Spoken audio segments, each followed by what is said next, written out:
Welcome to Cleveland. Once known as an industrial powerhouse. However, in the 1980s and 90s, much of the manufacturing relocated elsewhere, leaving behind decaying industrial ruins. We will investigate 3 of the relics that still stand today. First, we traveled to East Cleveland to explore the once bustling Westinghouse Factory. Formerly known as Waverly Avenue, Ashland Road is where thousands of workers would travel to the Walker Manufacturing Corporation. As a result of an 1898 judgment against Walker Manufacturing in a patent infringement lawsuit brought by George Westinghouse, John Walker was forced to surrender his manufacturing plant to Westinghouse. At the time of its surrender, it was worth $1 million, or $37.6 million in today's market. From 1898 onward, Westinghouse became a pioneer in the electric industry. In 1979, Westinghouse wanted to move all of their assets together. Westinghouse Lighting Division was relocated to Breakwater Avenue, leaving the Ashland Road location vacant until the early 1990s. In 1994, the factory was purchased by the Eaton Corporation for $1.6 billion, with plans to convert the factory into other commercial enterprises. Nearly 30 years later, the factory still sits abandoned, slowly decaying with no plans for development. 20 minutes northeast of Cleveland, in Euclid, Ohio, is where the remains of the Hillandale Bridge stand.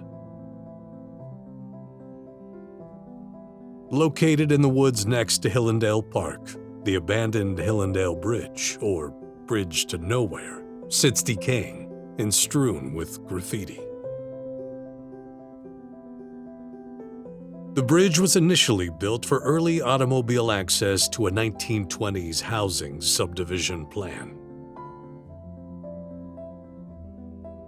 However, the project failed due to the Great Depression. The bridge's construction involved a brick road, an elaborate S-curve, and soaring arches. Unattended for nearly 100 years, the bridge shows signs of age. Several holes have formed in the pavement, and a large portion of the concrete railing has fallen into the creek below. This beautiful relic now sits abandoned as a testament to the construction and engineering of the early automobile age.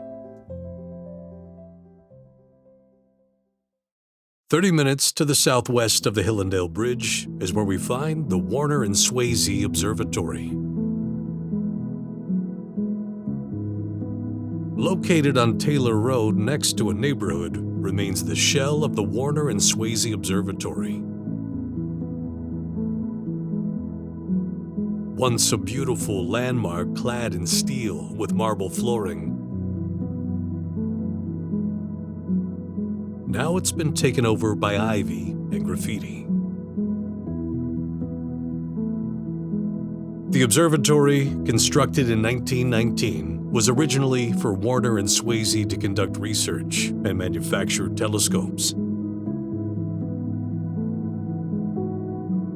but instead was donated to Case Western Reserve University in 1920.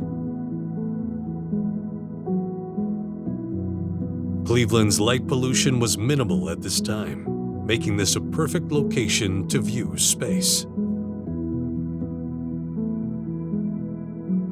However, in 1957, smog and light pollution from the rapidly expanding city caused CWRU to relocate 30 miles east of Cleveland,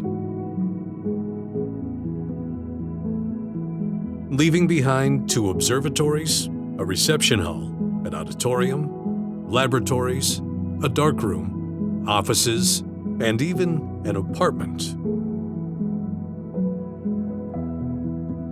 These rooms are barely recognizable as the decay has worsened over the decades. This relic, covered with ivy and graffiti, still sits quietly abandoned on Taylor Road. A testament to the scientific advancements of the past and the neglect of the present. While these 3 previous locations were accessible, the Sidaway Bridge and Warner and Swasey Factory were not.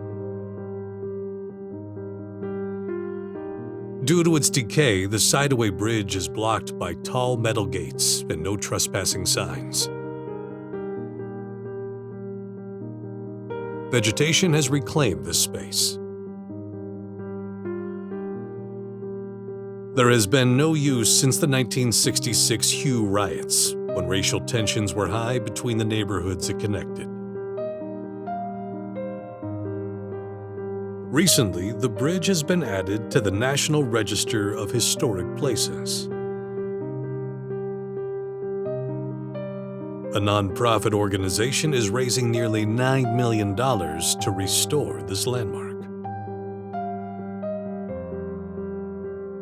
Another inaccessible relic of the past is the Warner and Swasey Factory. It is heavily guarded by tall fences and construction crews. But that leads to a glimmer of hope. Renovations of the old factory are underway, transitioning it into residential apartments.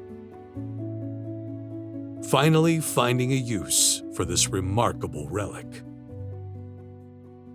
Even in their current state of decay and graffiti, these towering relics of Cleveland's past may yet still have promise for Cleveland's future.